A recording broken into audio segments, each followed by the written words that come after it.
I am the Lord, your healer. This is His word, His promise. I am the God that healeth thee. Exodus 15, verse 26. God said, I am the God that healeth thee. And in Psalm 107, verse 20, He sent His word and healed our disease. The Bible says God's word will not return void, but it will accomplish the purpose for which it is sent. God's word and His name are more powerful than cancer, heart disease, any disease that you can name. And yes, He's more powerful than coronavirus.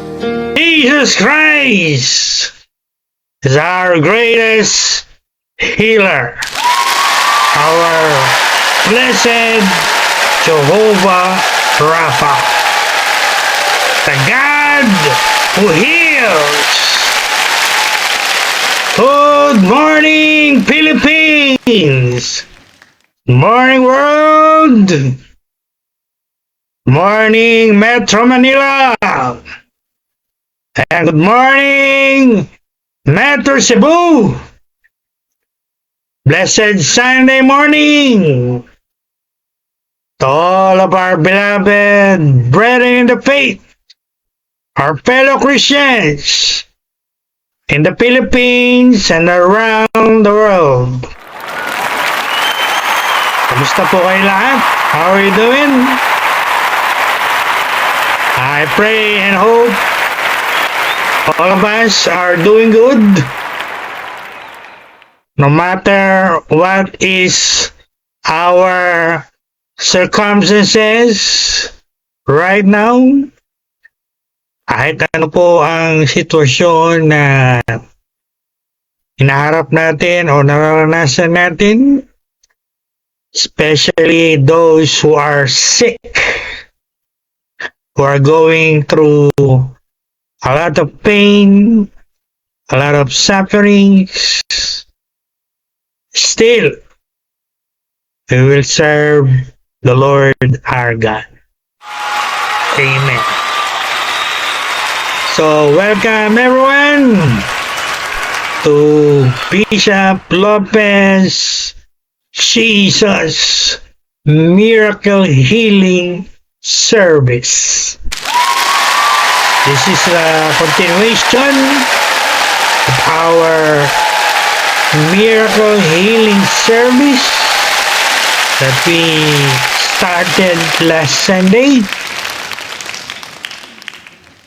And we're gonna resume this Sunday our long series of study tutorial about Miracle Healing Service. Divine Recovery this year, 2026. Miracle Healing. Divine Healing. Beyond human medicine. So those who are sick and those family who have sick, meron kayong sakit, merong may sakit sa family nyo, this is for you. So I want you to watch this until the end of this video or teaching. Alright? And this is your servant, God's servant, Bishop Doc Lopez, Worldwide Healing Ministries, President, the Masters Online Seminary, and for the glory of God, student of Harvard, USA. Alright? So,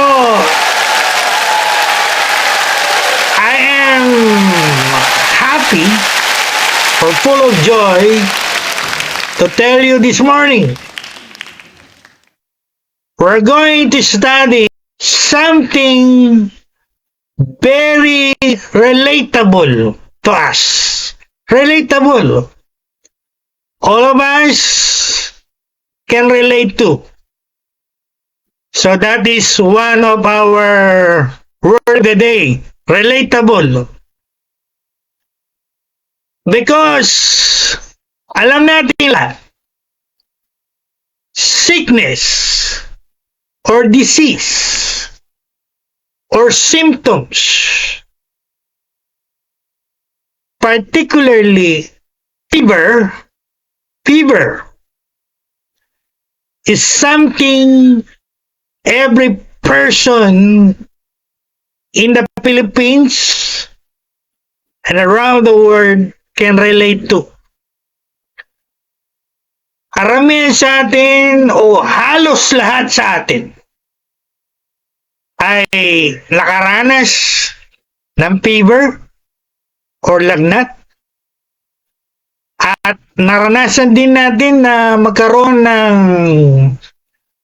membro sa ating family na may fever, high fever, 39, 40, 40 plus degrees Celsius. Whether you live in the Philippines or in other parts of the world, in Asia, in America, or anywhere in the world, almost every one of us, every family has experienced this thing that we call fever or sa Tagalog, lagnat. At alam natin lahat from our own experience, when someone in our family gets a high fever, it's really worrisome, fearful, or even panic. Pagka merong isang may mataas na lagnat, yan po ay pwedeng maging dahilan na isang tao ay worried, anxious, or fearful, or even nagpapanik. Like a child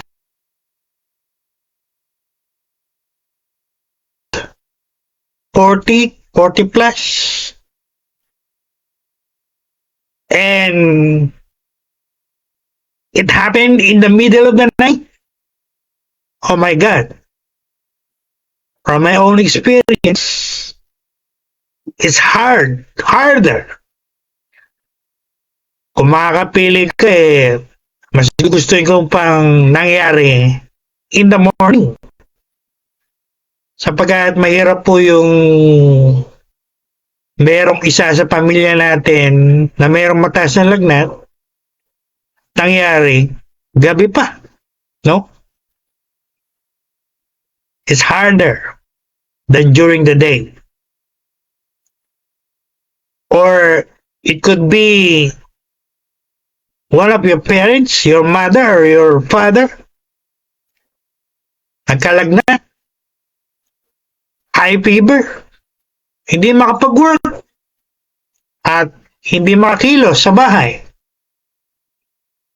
Or it may be your husband or wife who was bedridden, while the whole family is watching anxiously and praying that sooner or later the person will be better. So these moments, again, are relatable to all of us. something we can relate to. And I'm sure about that. And based on my research, marami pong causes yan. No? Disclaimer po muna tayo. Dr. Lopez, hindi po ako doctor of medicine. I'm a doctor of theology or divinity. I am not practicing medical science. What I'm practicing is what we call divine healing, written in the Bible.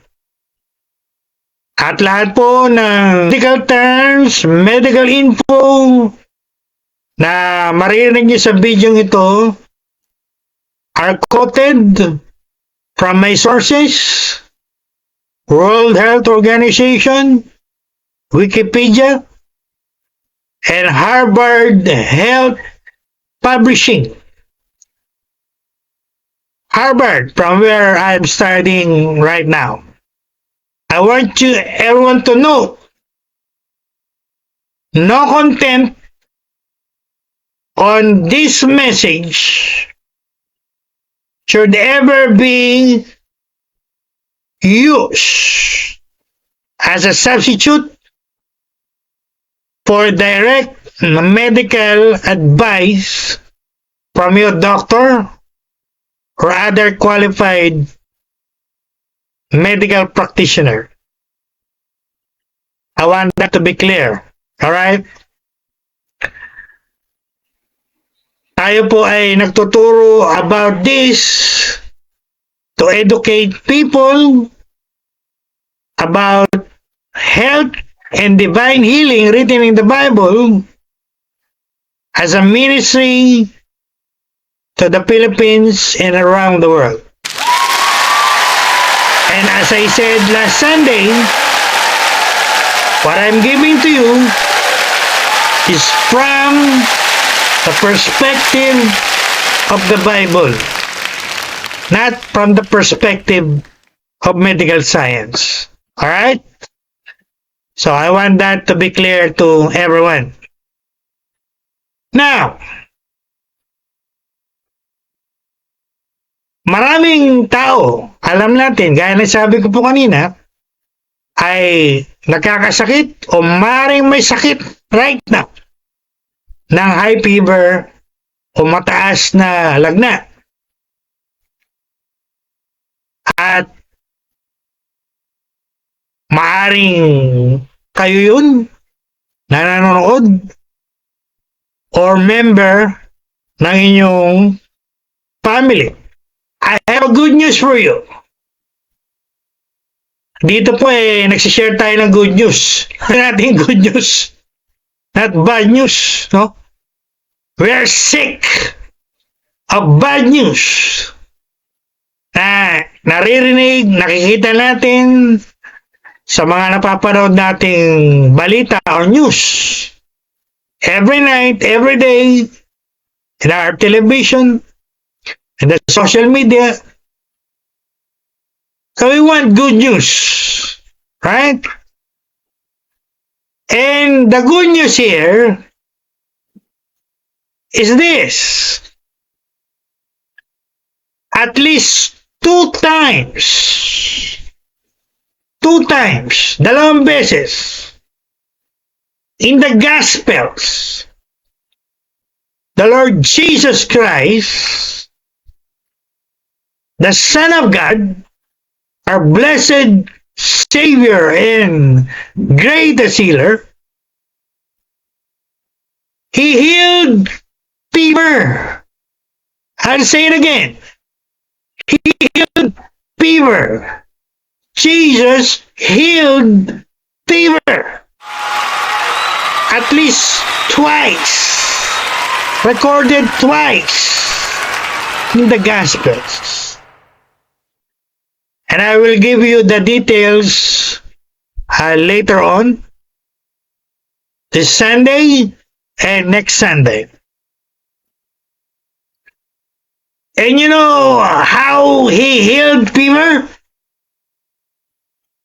First, by speaking the word, by rebuking the fever, and by touching the person sick of a high fever. We call that the methodology of divine healing. Sometimes we speak words of healing. Sometimes we lay hands. Sometimes we pray for them. Kami po na nagpe-pray, nagme-minister sa mga may sakit. And we base that on the examples of the Lord Jesus Christ that was recorded in the 4 Gospels. Alright? So, ito po ang mabuting balita. This is the good news. Fever may enter your house, your family, but it does not have the final word. I'll say it again. It does not have the final word. Maaring mapasukan kayo ng lagnat o anumang sakit o karamdaman. But the good news is, it does not have the final word. It is just temporary. And later on, we know it from our own experience, it will be gone.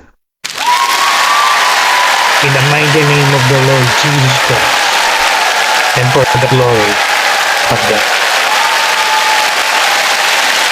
Amen to that. Our doctors can treat it. Our medicine can fight it. Hospitals can monitor it.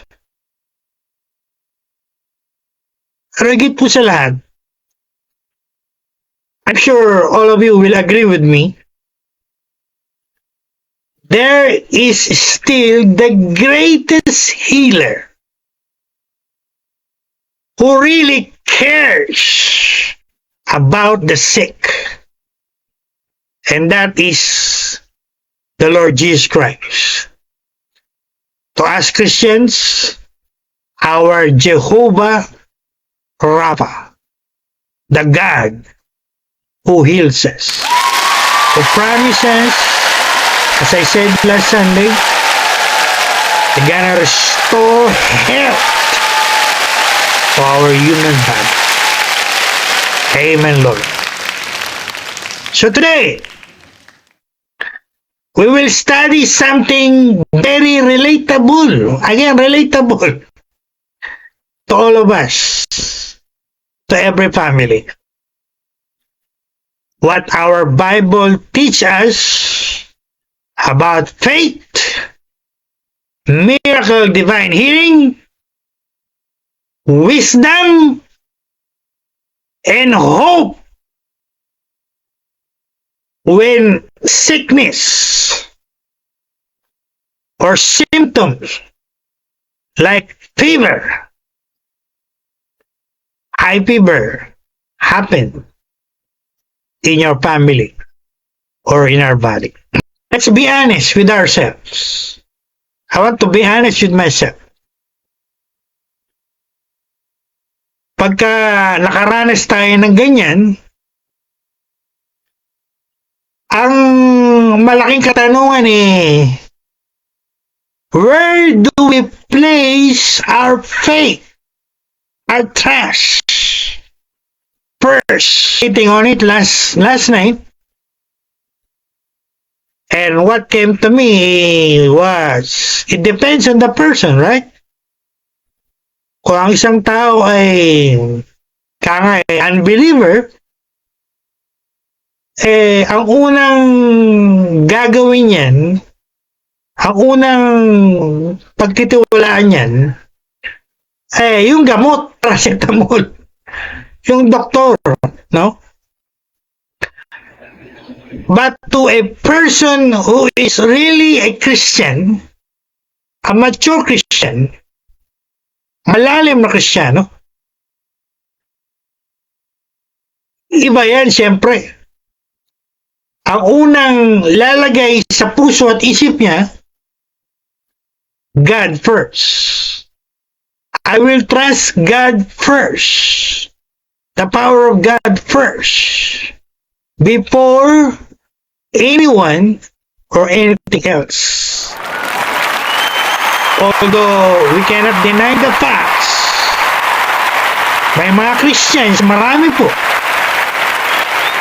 na inuuna pa nila yung mga gamot, yung mga doktor, bago ang Diyos. They take medicines, they go to their doctor first, without even praying for it, or coming to the Lord for their healing. So, you can say amen, or you can say, ouch! Ako yung bishop, Alright. So, I entitled our message, our tutorial this morning, When Fever Attacks, How Faith Releases the Healing Power of God, of the Lord Jesus Christ. Glory to God. Amen. If you're new to our YouTube channel, I want you to click the red subscribe button. Click subscribe and follow me in all of my social media platforms. Nasa Facebook po tayo, nasa TikTok tayo, nasa Twitter tayo, nasa Instagram tayo, at iba pang social media platforms. That is, all of that are written in the description of this video. So, click subscribe, follow me. Alright? So, let's dive into this relatable, very interesting topic this morning. Alright? I'm excited about it. Alright.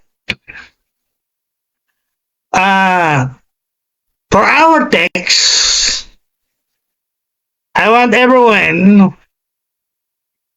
to turn your Bible to the Gospel of John, Ebanghelyo ayon kay Juan, chapter 4, verse 46 to 54. Kapitulo 4, talatang 46 hanggang 54. Yan po, Tagalog na Tagalog. Ano? I have to speak in Tagalog, I have to speak in English, because we have Filipino viewers and we have foreign viewers. So in English, Gospel of John, chapter 4, verse 46 to 54. Sa Tagalog, Kapitulo 4, talatang 46 hanggang 54. Alright? So, as I'm a practice, I will read it from the Amplified New Testament that goes into the original Greek manuscript and amplifies it. So, you just follow in your Bible. I want everyone to turn your Bible and read it. I want you to discover it for yourself. Tawag po namin dito ay discovery learning in education or Christian education. You discover it for yourself. Alright? So, meron palang nakarecord sa Bible tungkol sa pagpagaling ng fever, high fever. Yes! Meron po. Sabi mo kanina, di ba? Twice, at least twice. Based on my research, based on my vast knowledge of the Bible. So, ito po yung isa. So, I want you to read it and follow me. I will read it right now. Verse 46. So Jesus came again to Cana of Galilee, where he turned the water into wine. And there was a certain royal official whose son was lying sick in Capernaum. Verse 47. Having heard that Jesus had come from Judea into Galilee, he went to Cana to meet Jesus and began to beg him to come down and heal his son, for he was lying bedridden at the point of death. Makinig po kayo mabuti, basahin niyo mabuti, unawain niyo mabuti. Verse 48. Then Jesus said to him, unless you see signs and wonders, you people will never believe at all. Wow, that's very interesting if you are understanding it. Verse 49. The king's officer pleaded with him, Sir, do calm down at once before my little child is dead. Verse 50. Jesus answered him, pakinggan niyo po ang salita ni Lord this morning. I want this to be rema to all of us. Magrema sa atin lahat. The Lord said, go in peace. Shalom. Your son will live. I say it again. Your son will live. I'll say it again. Your son will live, said the Lord.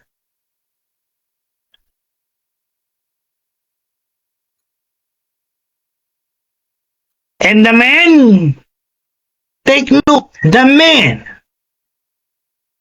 the nobleman, trusted in what Jesus said and started going back to his home. Verse 51. he was on the road, on the way to his home, his servants met him and reported to him, saying, "Your son lives." Glory to God. Verse 52. So he asked them, what time he began to get better. They answered and said, yesterday, during the 7th hour.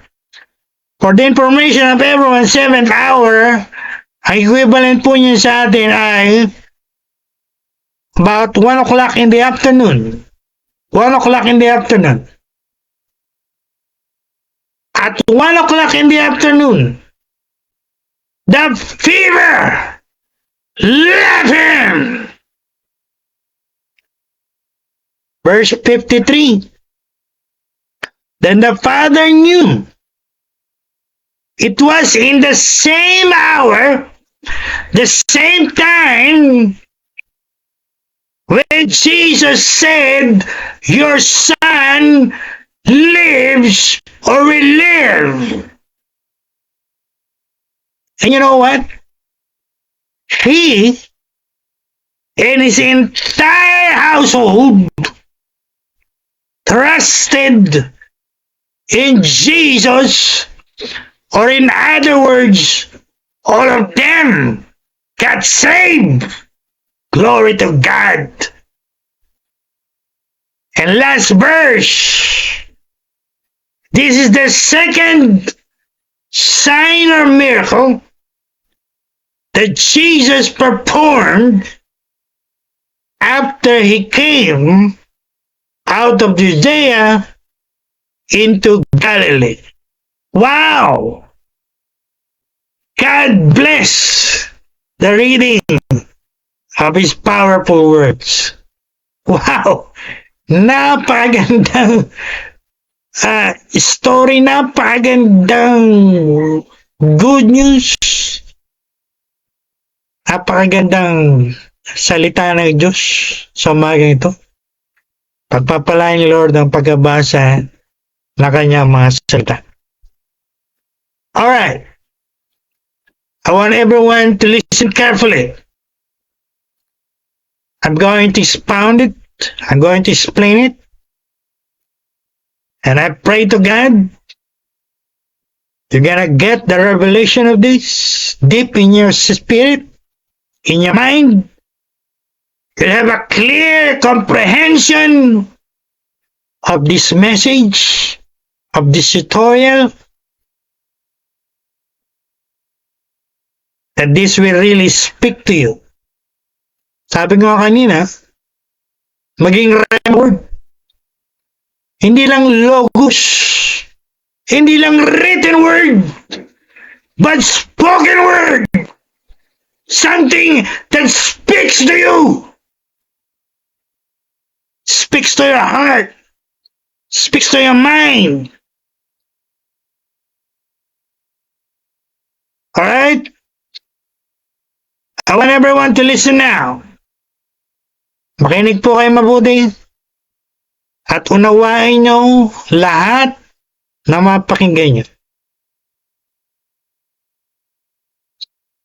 This is very important. And as I said, something we can relate to. Relatable po to. Sa atin lahat o karamihan sa atin. So, let's study this. Let's discuss this. 3 points. Lagi ko pong ginagawa ng 3 points to make it as short as I can. Alright. First, let's look at the father. Tatay po to. Ama to. Parents to.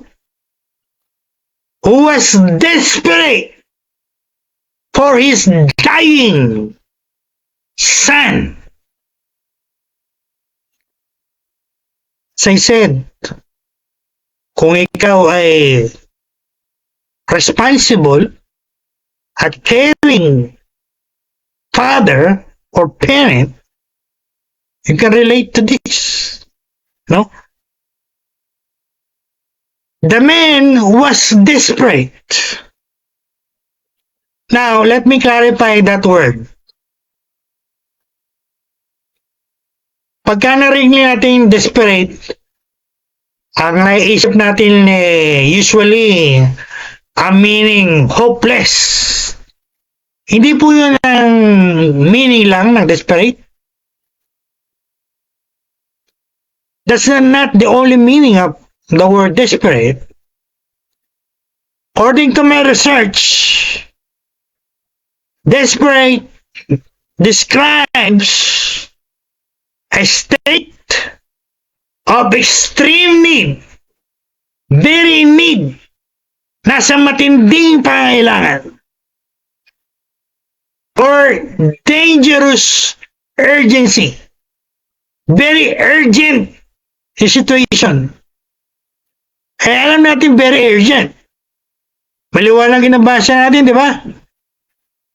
Yung anak niya, at the point of death, mamamatay, about to die. And his desperation led him to do something yung iba might judge it as reckless action. Eh pagka isa pong tao o isang magulang na responsible at caring, I'm not referring to responsible parents and not caring parents. I'm referring to responsible and caring parents. Kung ikaw po ay ganyan, at nakita mo yung anak mo in a not good situation, sabi nga sa text, about to die, magiging kagaya ka nito. You're gonna do something others might judge as reckless. Well, ito pong lalaki, sa ating text, yung tatay na to, ang ginawa niya, you know what he did? He traveled 25 miles or kilometers from Capernaum to Cana in Galilee, in northern Israel, just to find the healer for his dying son. At again, makaka-relate tayo dito, di ba? Pagka ang minamahal nating anak nasa matindi o malubhang kalagayan, ika nga ng ibang parents, kahit gaano kalayo pa yan, no? Kahit 50 kilometers pa yan, kahit napakalayo niyan, kahit nasa Bisaya pa yan, kahit nasa Mindanao pa yan, you're gonna go there just to find the healing for your sick children, right? Ganyan po yung tatay na to. He traveled far away from Capernaum to Cana. According to our Bible scholars, it's about 25 miles or kilometers away. Malayo po yun, no? Malayong lakarin yun. Ilang kilometro o milya. And for the information of everyone, For the information of everyone, especially Christians, ito pong miracle of healing na ito, in chronological study, we call that chronological study, ito po ang pangalawang himala, miracle, that the Lord Jesus Christ did after He turned the water into wine. Pangalawa po ito. I want that to be clear to everyone.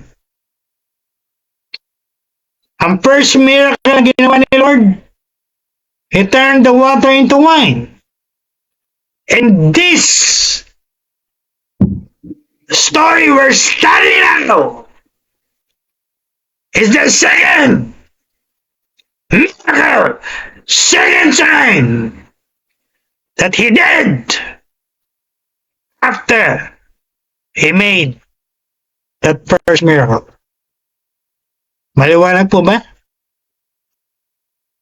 That is in the chronological study. I'm referring to chronological study, not book study. Magkaiba po yung dalawa na yun, no? Pag nag-aaral kayo ng malalim about what we call in seminary or Bible college, biblical study. You study by books, book study, that's Matthew, Mark, Luke, and John. But when you study it by chronological order, mas malalim po na pag-aaral yan. Kasi tutuklasin mo, aalamin mo, i-research mo yung mga timeline yan, no? At malalim pong pag-aaral yan. What I'm giving you right now is a chronological study. And for the information of everyone, in ancient times, in the 1st century AD, ang fever po, ang lagnat, ay talagang nakakamatay. Life-threatening. Kaya, pag binasa nyo itong text natin, itong verse na to, talagang tama yung pagka-record, life-threatening. He's about to die. You might ask why, Doc Lopez? Because during that time, the 1st century AD, alam naman po natin yan. Wala pa silang advanced medical knowledge. Wala pa silang advanced medicine. Wala silang paracetamol, antibiotic, etc. that can lower the fever. Wala silang yan. At wala silang mga modern advanced hospital that we have today. So, nung panahon na yun talaga, kung may karamdaman ka, kagaya niyan, although in my research, according to our medical practitioners or World Health Organization, ang fever po ay hindi classified as sickness or disease. You can Google it if you want. Although maraming sa atin ang alam, lagnat, fever, is a sickness or a disease. But when you Google it and look at the World Health Organization website, our medical experts do not classify it as sickness or disease. It's more of a symptom, a sign that your human body is fighting something. Yung immune system ng katawan mo, merong nilalabanan na bacteria or virus, kaya tumataas yung temperature. Well, that's supplemental knowledge. Alright? So, ganun po yung sitwasyon nun. Again, tama yung recording. He was at the point of death. At alam din natin sa panahon natin ngayon, Jesus name! Sa panahon natin ngayon,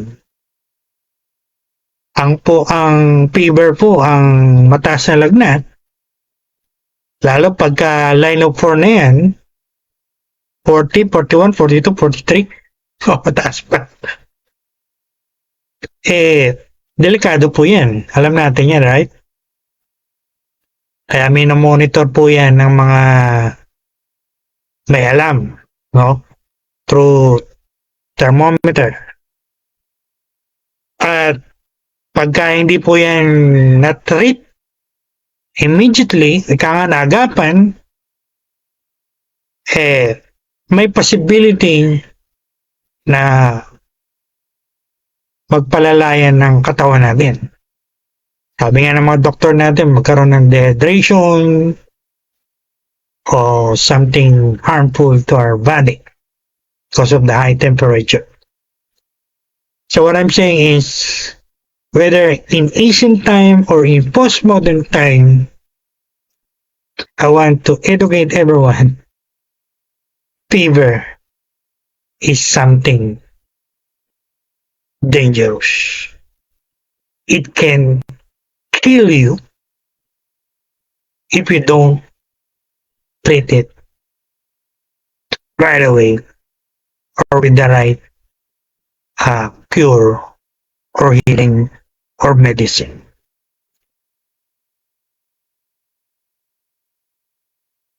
Yung mga taong may lagnat, sabi nga ng mga doktor natin, may lagnat 2, 3, 4 na araw. At ignore lang. Pinababayaan lang. O di yan nangyayari sa kanila. They got hydrated, got worse, feeling Superman eh. Ha? Feeling Superwoman. So, biblically speaking, medically speaking, I should say, that's wrong. Alright? So, when you get a fever, do something about it. Right away. So, yun po ang sinasabi, katotohanan tungkol sa lagnat o fever. Even the Bible speaks about it. Nabasa niyo, di ba? Was it the point of death? Pag binasa niyo yung mga verses sa text natin, malalaman mo bakit siya at the point of death. He was dying. Meron siyang fever. Very explicit po yun. Hindi po yun implicit. Clearly written. Sabi doon, at about 1 o'clock in the afternoon, the fever left him. So, I want that to be clear to everyone. Alright? Now,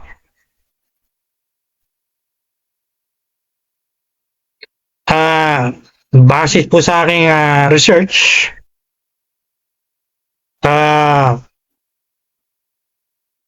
ako po ay pag nagturo po ako, nagre-research ako, di ako tira ng tira lang, no? Gaya ng marami. Tira ng tira, bla bla bla, ay hindi pinag-aralan mabuti yung kanyang subject matter na ituturo ika nga. Lahat na nag-aral ng education, whether general edu or religious edu or Christian edu, alam natin na you must be master of your subject matter. The teacher must have a lot of knowledge and input. At least one level, ika nga, higher than the students. Hindi yung mas marami pang alam yung tinuturuan mo. No?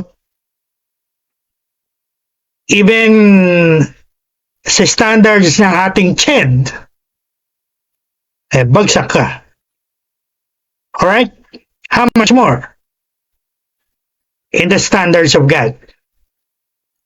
No wonder it is written in 1 Timothy, study to show yourself approved to God. A workman who does not to be ashamed, rightly, hindi po yung dividing in the original Greek. Ang ibig sabihin po doon sa original Greek, rightly interpreting the word of truth. So, maliwanag doon. Para ma-interpret mo ng tama yung Bible na tinuturo mo, kailangan mo mag-study. Kailangan mo mag-research. Hindi yung tira ka na ng tira, bla ka lang ng bla bla bla. Akala mo marami kang alam. Akala mo lang yun. Tapos pagka nagtanong na yung mga estudyante mo, doon na magkakaalaman. O di ano sabi? Hindi na pahiya ka. Kaya nga sabi sa Bible a workman who does not need to be ashamed. Because you master your subject matter. In my research, ang paper po, maraming causes yan. Sabi ko kanina, usually alam natin, sickness yan or disease. At pagka ginugel mo, ni-research mo, hindi pala yung classified as sickness or disease. It's more of a symptom, sign that your body is undergoing something. Right? Well, you can ask your doctor to confirm that. Now, marami pong causes ang fever.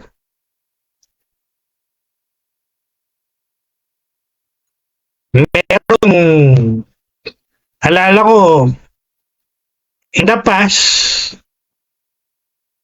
nagkaroon tayo ng maraming dengue cases. Di ba? Dengue. At pagka ni-research yan, ang dengue ay caused by virus. Dengue fever caused by virus na dala ng mga female mosquitoes. Mga babae, lamok. At maging malaria, no? Alam natin yan, pagka may dengue ka, may malaria ka, you have fever. At pagka nagkaroon ka ng typhus fever,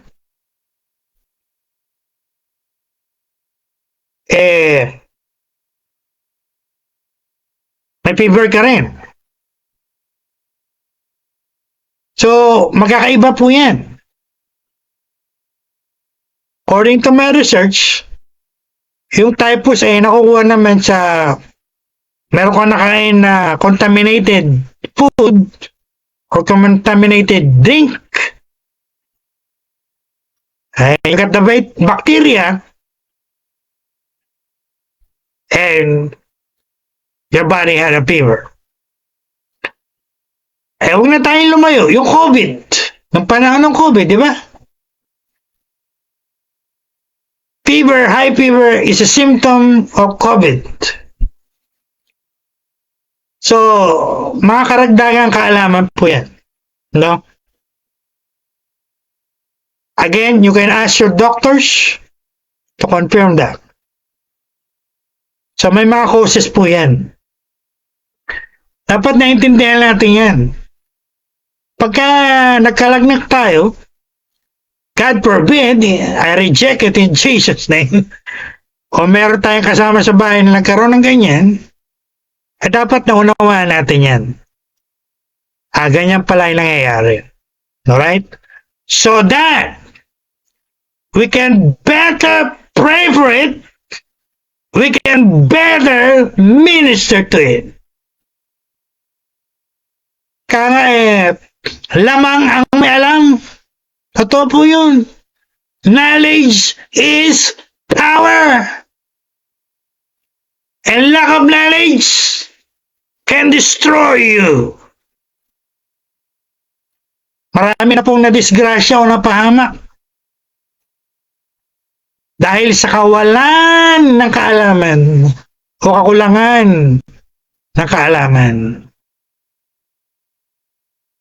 Kaya kahit hindi po ako doktor of medicine, nire-research ko yan. Inaaral ko rin yan.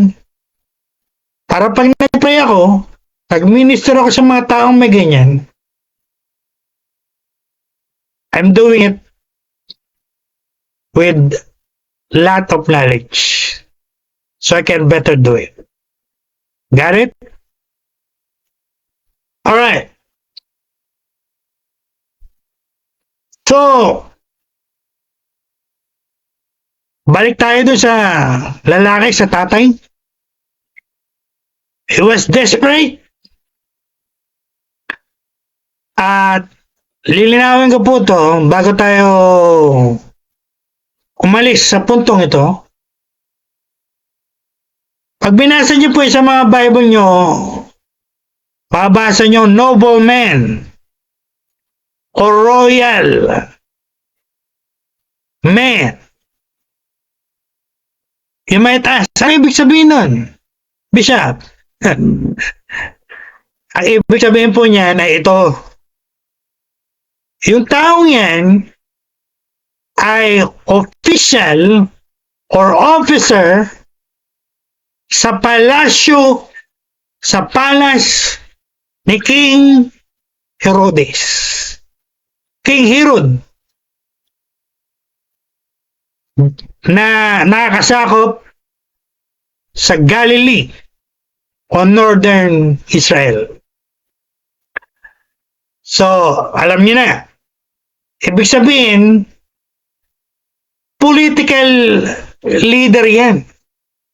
Not a military leader, but a political leader with a high rank.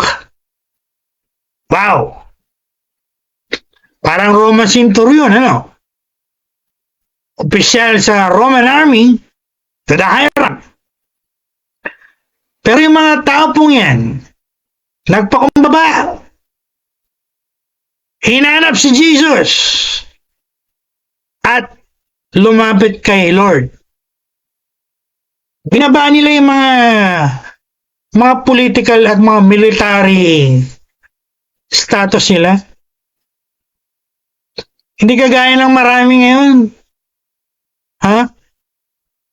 Masyadong mayayabang, mga palalo, feeling mga supermen and superwomen, feeling nila they can live on their own without coming to the Lord Jesus Christ. Side comment lang po yan. Alright. So, many families today are praying. Maraming pamilya po nagpe-pray ngayon, lalo na pagka merong may lagnat. Pray nila, Lord, heal my child, remove the fever. And again, the good news is, God hears and answers our desperate prayers. Gaya na makikita nyo sa ating text. And as an illustration, gusto kong gamitin yung aking karanasan with my Unica Iha. Yung aking pong Unica Iha, graduating nursing student. Nung bata pa po yan, nagkaroon ng mataas na lagnat yan. Sa taas ng lagnat, nagpanic yung mga kasama sa bahay. And of course, as the head of the family, I must leave them. At nangyari po yun madaling araw. Kaya sabi ko kanina, mahirap mangyari yan pag madaling araw, gabi, di ba? Mapapasugod ka sa hospital. Sa oras ng gabi. At pagdating sa doktor, ang sasabihin lang sa'yo ng doktor, huwag po kayo magpanik. Tinutubuhan lang ng ngipin yung bata. See that? At maraming beses na alam natin, ang mga anak natin nagkakaroon ng lagnat, no? Kinakailangan nating gumawa ng aksyon para gumaling sila agad. Naunawaan ko po yung mga parents na nagkaroon ng anak na na-dengue. Nangyari po yan sa aking Unica Iha. Naranasan din namin yan. I know how it was. Talagang life-threatening. And when you see your child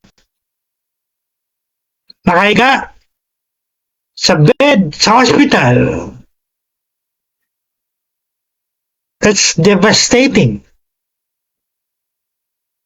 Hindi ganun kadali yan, ano?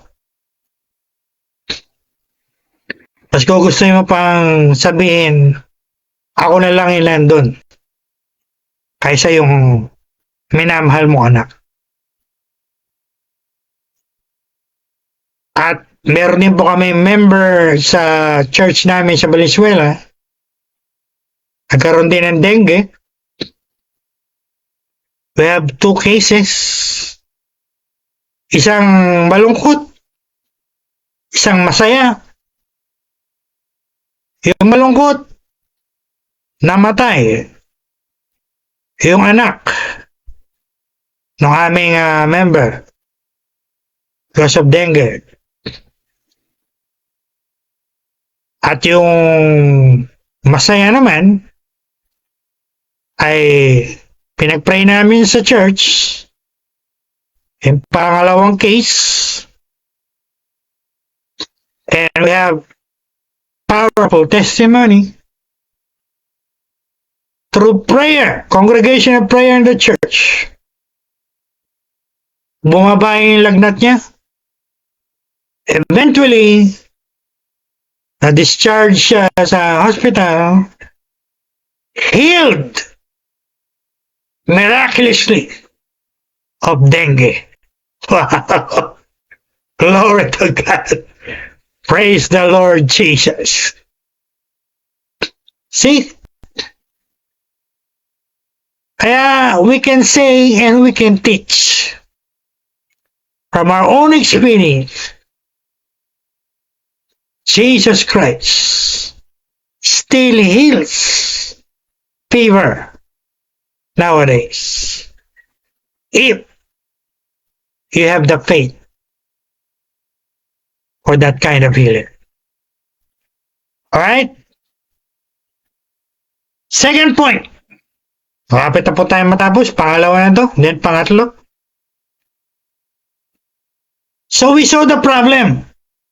We saw the sickness. Well, pagka may sakit ka, Ayaw mo mag-focus sa problem. Ayaw mo mag-focus sa sickness. Gusto mo mag-focus dun sa remedy, sa solution. Tama? So yan po yung makikita natin sa ating second point. The miracle healing of the nobleman's son. At dito yung po makikita kung paano siya pinagaling ni Lord Jesus. Again, I called it speaking the word. The Lord just spoke the word. Hindi siya nilayhan si Lord. Hindi siya pinuntahan ni Lord.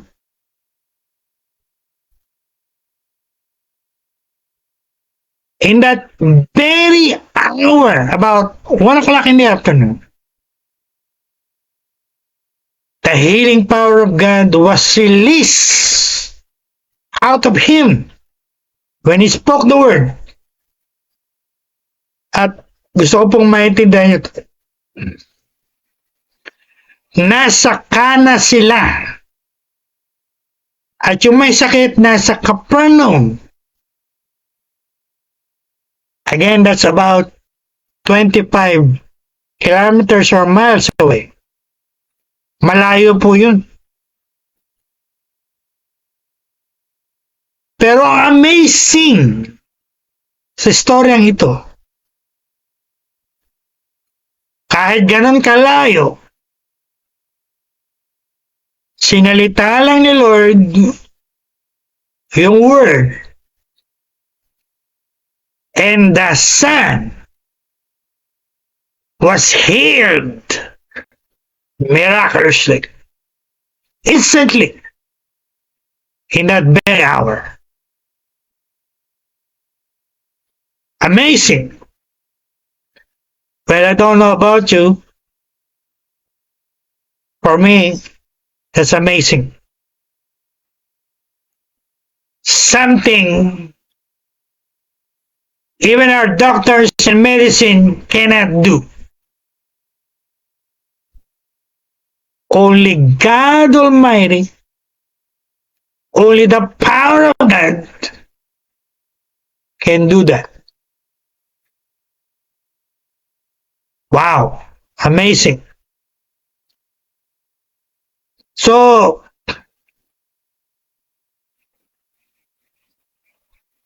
mabasa niyo po yan sa verse 15. Ang sabi ni Lord sa kanya, go in peace. Umayo ka na may payapa. Your son lives. Kaya sa sinabihan na go in peace, naintindihan ni Lord troubled siya. No? Malamang walang peace tong taong to. Dahil sa nangyari sa kanyang anak. Kaya understandably, ang sinabi sa kanya ni Lord, first, go in peace. Ika nga pumayapa ka. Ha? Kumalma ka. Hindi yung nagpapanik, natatakot, o punong-puno ng worry. Again, yan po ang message ni Lord sa atin this morning. Kalma lang tayo. Have peace. Shalom. Alright? Hindi yung punong-puno tayo agad ng worry, fear, or pakaiba sa inyo, nagpapanik. Alright? So, ano po ang lesson dito? Well, marami tayong pwedeng lesson makuha dito. Number 1. In theology, God was, is, is and will always be omnipresent. He's not limited by distance or your location. Kahit malayo ka pa, kaya kang abutin ni Lord. Again, if you have the faith to be healed. Hindi mo pinag-usapan dito yung distance. Yan ang isang maliwanag na lesson dito. And from my own experience, I know it is true.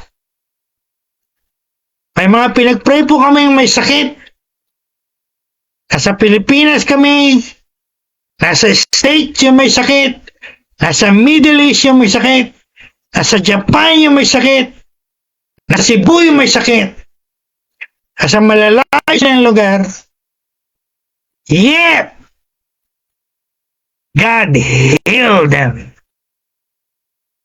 See? Glory to God. Amen. Again, ito pong mga bagay nito ay still happening nowadays. Kaya nga depende na nga lang yan sa faith o paniniwala ng tao. Gaya na sabi ko nung nakaraling ko, kung hindi ka naniniwala sa mga ganitong bagay, walang mangyayari sa inyo. Hindi mangyayari sa inyo ito. But if you believe this, it can happen to you. You get the point? Kaya, tama talaga yung sabi ni Lord. I'll never forget the word of Lord. Be it unto you according to your faith. Mangyayari sa'yo ayon sa paniniwala mo. Kung naniniwala ka, posibleng mangyari ito sa'yo. Hindi possible. Pero kung hindi ka naniniwala, skeptic ka, unbeliever ka, doubter ka, ulitin ko yung sinabi ko last Sunday. Forget it. It will not happen to you. Alright? So, isa yan sa malaking lesson na matututuhan natin this morning. Your distance doesn't matter. Kahit na mas malayo ang lugar, meron kang faith, miracles, healings will happen to you. Kagaya nitong pinag-aaralan natin. Alright? At isa pang insight o thought na dumating sa akin before we end this second point and we go to the last point, yung mga hindi po naabot ng ating mga doktor, yung hindi mga naabot ng ating mga medicine, yung hindi makapunta sa mga hospital, pwede natin silang maabot. Pwede natin silang matulungan. How? By praying for them. Praying for them. And speaking the word of life and healing to their bodies. And when they believe it, glory to God, miracles can still happen. Alright? Amen to that. And before I leave the second point, may pinaalala sa akin si Lord, ang Holy Spirit. I want everyone to look at verse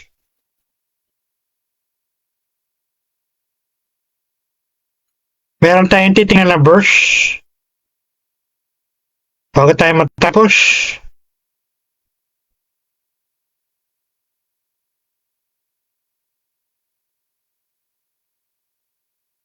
Verse 48. Verse 48. The Lord reminded me. I have to say it. My message will not be complete if I don't share it. Lalo na the Lord or the Holy Spirit reminded me. Ano po sabi sa verse 48? Unless you see signs and wonders, you will never believe. Wow! Very interesting po yan. Tinignan ko po yan sa Greek. At ang Greek na ginamit po dyan sa pronoun ay plural. Yes. King James translation rightly translated yeah, not you. Meaning, it is not only applicable to the nobleman, but applicable to his fellow Galileans. Ano po yun? Nirebuke sila ni Lord. Ano yung rebuke ni Lord? Yung ginagawa rin ng maraming tao ngayon. To see is to believe. So hindi na pala bago yan, Bishop. Yes. First century AD, in ancient times, recorded na yan in this part of the gospel. Sinabihan na sila ni Lord, kayo mga to see is to believe. You want to see miracles first before you believe. And based sa plural sa Greek, again, kasama po yung lalaki dito, yung tatay dito. Ibig sabihin, meron siyang tendency or propensity to believe like that. We call that superficial faith. Mababaw.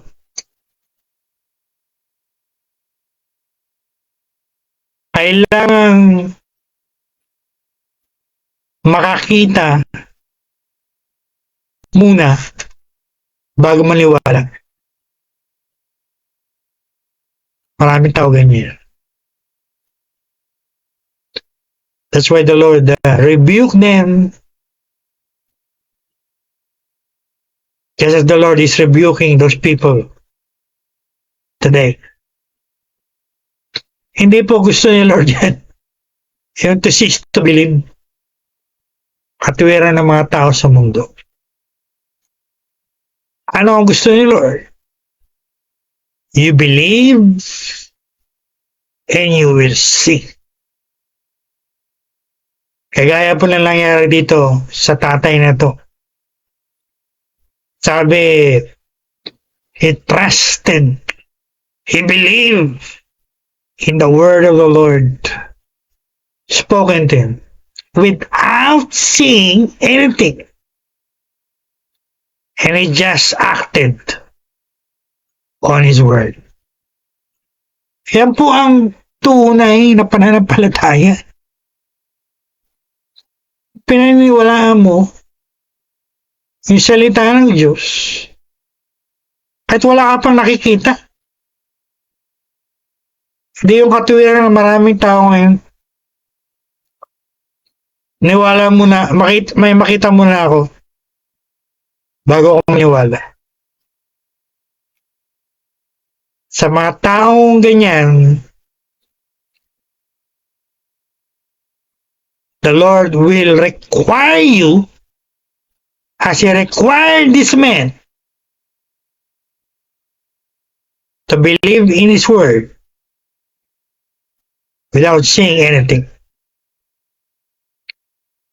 Ano dapat yung gawin? Maniwala kayo sa salita ng Diyos. Kahit wala pa kayo nakikita. Hindi ang mga maling katuwiran nyo. To see is to believe. I need to see first before I will believe. Again, the Lord rebuked that kind of superficial faith. Hindi po yan gusto ni Lord. Alright, last point before we end.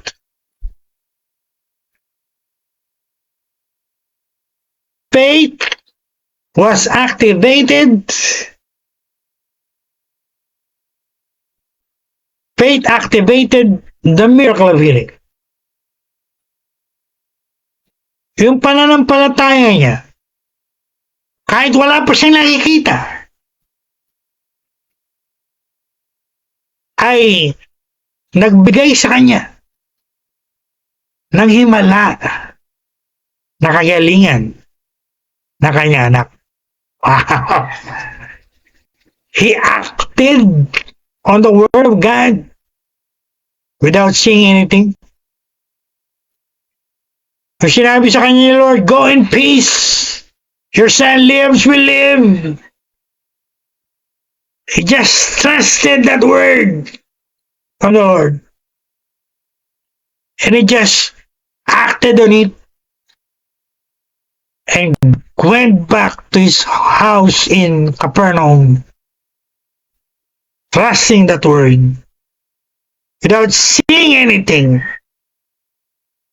He just trusted it. Yan po ang tunay na faith. Again, ang tunay po na faith, trusting God at His word. God said it. I believe it. That settles it for me. Hindi yung gaya ng marami, I see something first before I believe it. To see is to believe.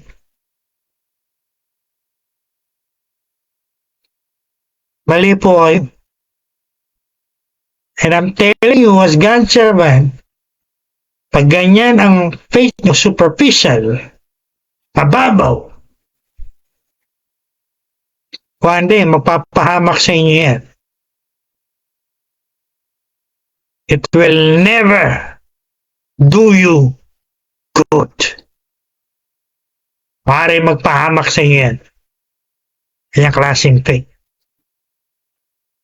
Again, ang true faith, taking God at His word. He said it in the Bible. He promised it in the Bible. I believe it. We believe it. That settles it all. No question about it. It's settled.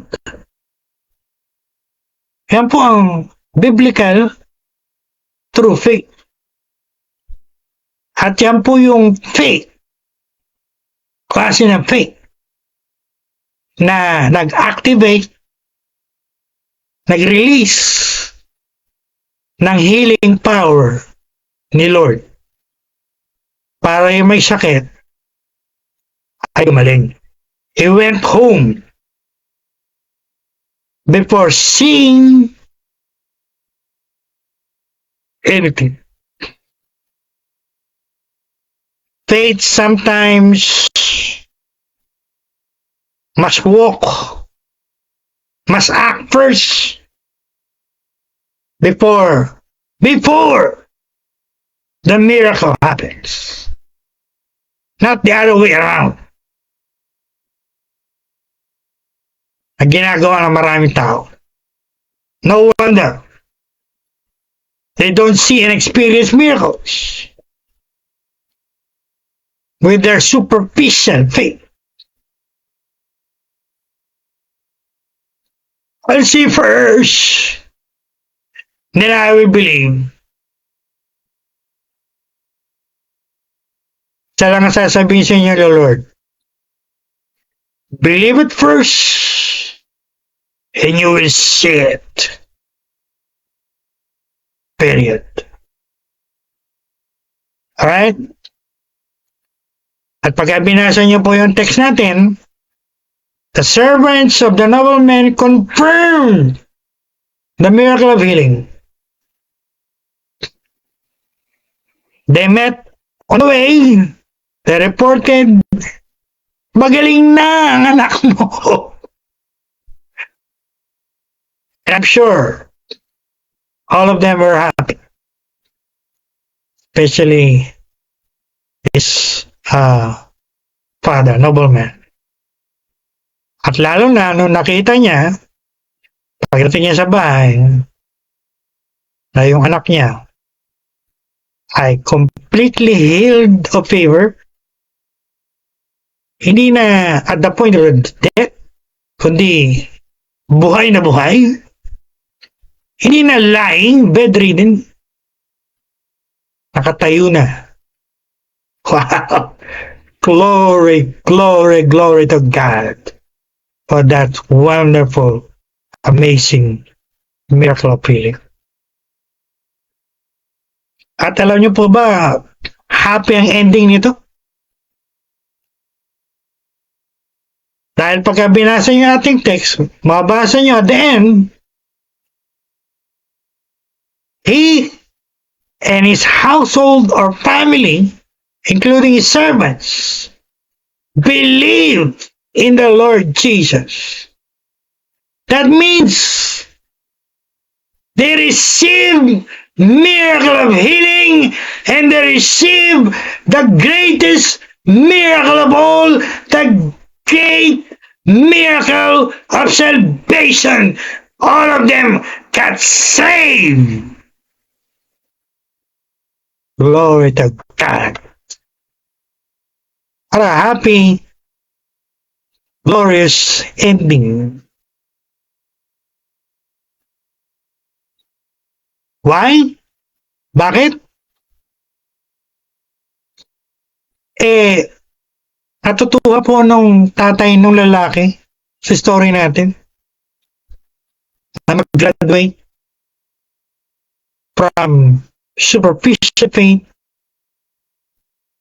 to real and living faith. Nag-graduate na po siya dun sa to believe is to see is to believe. And he just trusted the word of the Lord without saying anything. Wow, that's a wonderful lesson,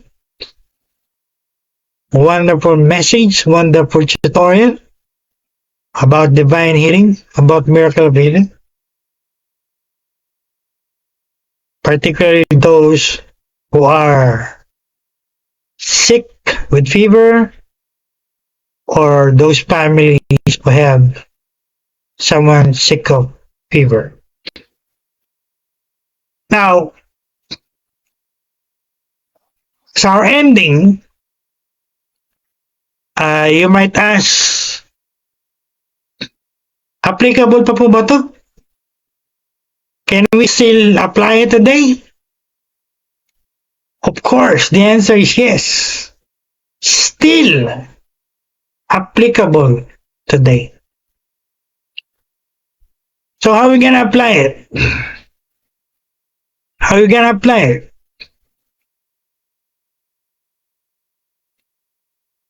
Pagka merong may lagnat sa family nyo, pag-pray nyo, ministry ninyo. Lay hands nyo. Speak the word of healing. And believe God for the miracle of healing. At malalaman niyo po yan pagka gumaling. Right? Siyempre, pag gumaling yan, bababa yung temperature niya. No? Pag tinignan mo yung temperature with thermometer, bababa po yung temperature niyan. Magiging normal from high temperature. By that, you can know na siya po ay gumaling sa fever through prayer or speaking the word of healing. Paano po pag hindi gumaling? May lagnat pa rin. Mataas pa rin yung temperature. Or worse, lumala pa. Well, dyan na po tayo gagamit ng wisdom. Alright? Balance po yung teaching natin. Faith and prayer, pwede natin samahan ng medicine and doctors. Lalo na po, pag yung pasyente natin, nakita natin walang pagbabago, no? Na hindi bumaba yung temperature. At nanatiling ganun kataas at mas lalo pang tumaas. Diyan na po tayo gagamit ng wisdom. Kaya kailangan talaga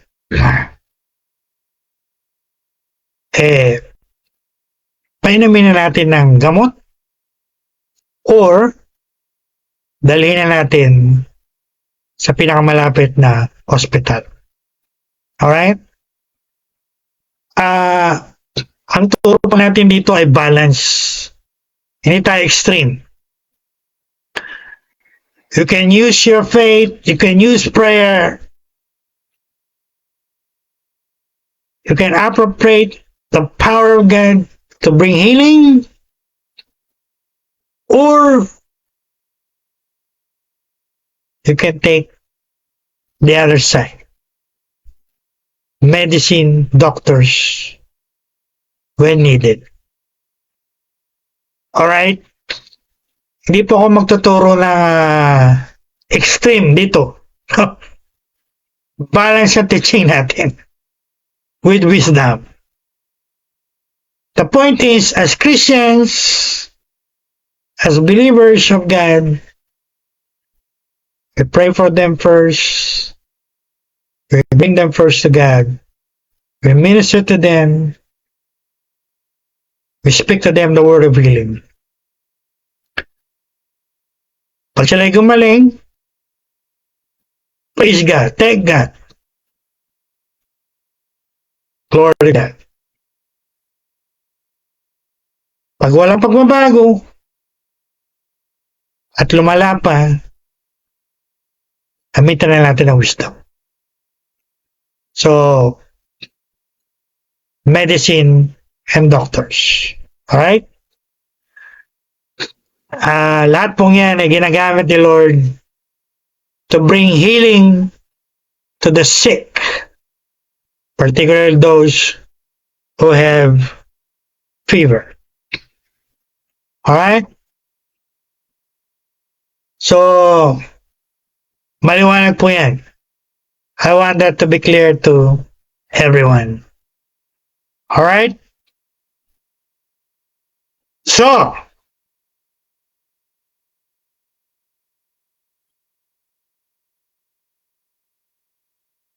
if you are sick with fever today, again, the good news, the Lord Jesus still heals today. He still heals fever today, as he did in the gospel. according to Hebrews 13:8, He is the same, yesterday, today, and forever. We can trust His word before anyone or anything else. The choice, the decision is yours, is ours. Alright? And the Word of God is still the same. Ang salita po ni Lord noon at ngayon ay hindi rin nagbabago. Still have the power of God. According to Hebrews 4:12, the Word of God that God speaks is alive, full of the life of God, and powerful, full of the power of God. I want you to understand that. Hindi po nagbabago si Lord. At hindi rin nagbabago ang salita ni Lord. Contrary sa mga tinuro sa inyo o narinig nyo mula sa maraming tao. Alright? So, before we end this powerful healing service, I'm going to pray for and minister to the sick, particularly those who are with fever. I pray to God, the Lord will anoint this with His powerful healing anointing, and the Lord will use this to bring healing to the sick, those who are with fever. I want everyone to bow down your heads, close your eyes, umupo tayo lahat, pumikit tayo lahat. All of us pray. Pray for healing. Pray for healing of those who have fever.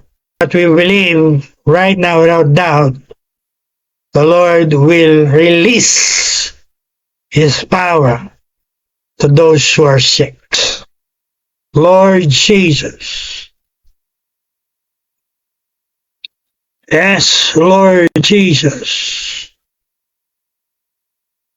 Yes, Lord Jesus. You healed the nobleman's son and Peter's mother-in-law of fever, of high fever. Lord, I bring to you the sick right now, particularly those who have fever or high fever, whether they are children or adults, whether they are in the homes, wherever they are right now. I pray, I ask, I demand, heal every fever.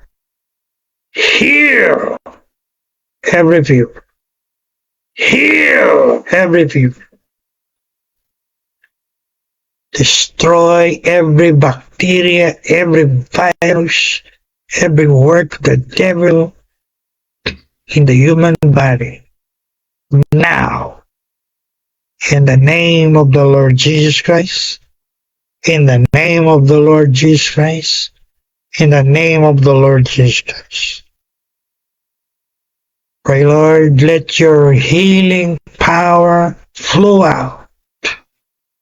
Release your healing anointing right now. From your throne in heaven, through your servant, into the bodies of those sick people, particularly those who have fever or high fever. I pray it, I ask it, Lord, I demand it for your glory. You promise you will confirm your word with signs and wonders and miracles. You said it. I believe it without doubt. That settled it all. Be it unto us according to your word, according to our faith. I pray this powerful prayer of healing. All the faith of God in me without doubt, without doubt, without doubt. In the mighty name of the Lord Jesus Christ. In the mighty name of the Lord Jesus Christ. In the mighty name of the Lord Jesus Christ. By the mighty blood of Jesus Christ of Nazareth. By the mighty blood of Jesus Christ of Nazareth. By the mighty blood of Jesus Christ of Nazareth. In Jesus' mighty name. I speak the word of healing right now. By the stripes of Jesus Christ of Nazareth, you are healed. We are healed. He took and he carried all of our sickness and all of our disease on the cross. Be it unto us, Lord, be it unto us, be it unto us. According to your word, according to our faith, according to your faith in us. Be healed, be healed, be healed right now. In the mighty name of the Lord Jesus Christ. In the mighty name of the Lord Jesus Christ. Everyone who believes it without doubt, say amen and amen. Thank God, praise the Lord Jesus, and glory to God Almighty. If this video or this teaching really speaks to you, touch you, minister to you, heal you, let's give it a like. Post your comments. Send me a message, alright? And share this to everyone you know who are sick, particularly those who are sick of fever. Let's all agree in faith believing that the Lord will use this video, this teaching, to bring healing to those who have faith to be healed. Really believe without doubt that they will be healed. Thanks to everyone. Maraming po salamat sa inyo lahat. Thanks to all of you for watching. And God bless you richly. In Jesus' mighty name.